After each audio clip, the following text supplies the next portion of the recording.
நாம கேட்காத ஆனா கேட்டுக்கிட்டே இருக்கிற பல ஓலங்கள் நம்ம சுத்தி இருக்கு. அதுல ஒண்ணுதான் விருதுநகர் பட்டாசு ஆலைகள்ல இருந்து வர்ற இந்த சத்தமில்லாத ஓலம்.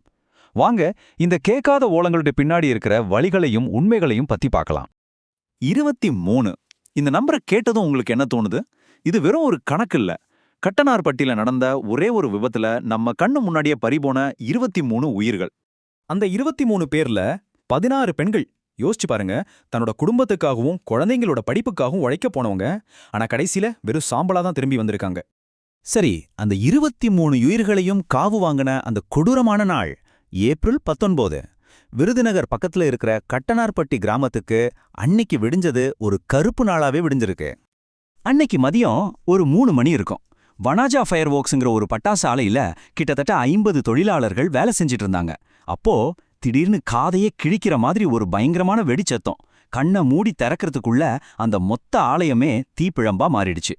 ஆனா இந்த கட்டனார்பட்டி சம்பவம் மட்டும் தனியா நடந்த ஒண்ணு இல்ல. இது வருஷக்கணக்கா தொடர்ந்து நடந்துட்டு இருக்கிற ஒரு தொடர் சோகம். இப்ப நான் காட்ட போற இந்த நம்பர்ஸ் உங்களை இன்னும் பெரிய அதிர்ச்சிக்குள்ளாக்கும்.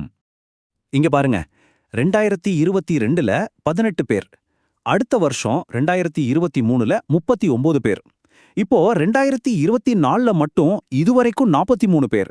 பாத்தீங்களா, ஒவ்வொரு வருஷமும் இந்த பலி எண்ணிக்கை அதிகமாயிட்டே தான் போகுது.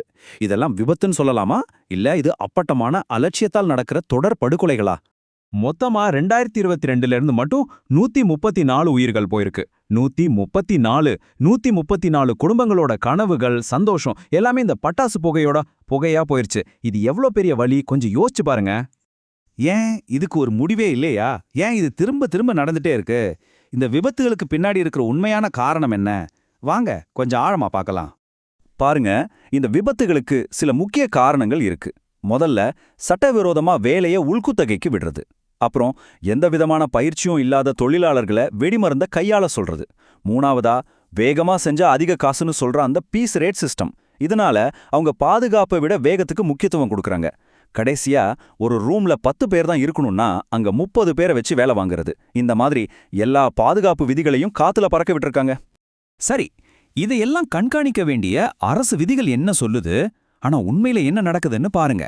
பேப்பர்ல பார்த்தா PSOன்னு சொல்லப்படுற பெட்ரோலியம் மற்றும் வெடிபொருள் பாதுகாப்பு அமைப்பு மூலமா ரொம்ப கடுமையான லைசன்ஸ் முறையெல்லாம் இருக்குன்னு சொல்லுவாங்க.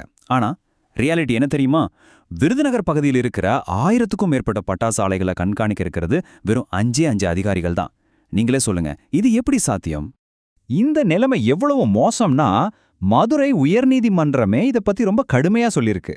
தொடர்ந்து நடக்கிற இந்த விபத்துகள் முறையான ஆய்வு, சட்ட அமலாக்கம், அப்புறம் பொறுப்பேத்துக்கிற தன்மை, இது எதுவுமே இங்க இல்லைங்கிறத தெளிவா காட்டுதுன்னு கோர்ட்டே சொல்லியிருக்கு.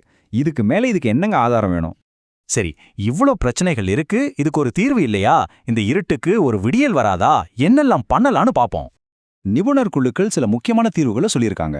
முதல்ல, வெடிபொருள் சட்டத்தை இன்னும் கடுமையாக்கி தப்பு பண்றவங்களுக்கு பெரிய தண்டனை கொடுக்கணும். ரெண்டாவது, முறையா பயிற்சி எடுத்த சர்டிபிகேட் வாங்கின தொழிலாளர்களை மட்டும்தான் இந்த வேலைக்கு வைக்கணும். மூணாவதா, ட்ரோன் மாதிரி டெக்னாலஜியை யூஸ் பண்ணி இந்த ஆலைகளை கண்காணிக்கணும். நாலாவதா, ரொம்ப ரொம்ப முக்கியமா, விபத்துல பாதிக்கப்பட்ட குடும்பங்கள் மறுபடியும் இயல்பு வாழ்க்கைக்கு திரும்புறதுக்கு ஒரு நிரந்தர மறுவாழ்வு திட்டத்தை உருவாக்கணும். இதெல்லாம் உடனடியா செய்ய வேண்டிய விஷயங்கள்.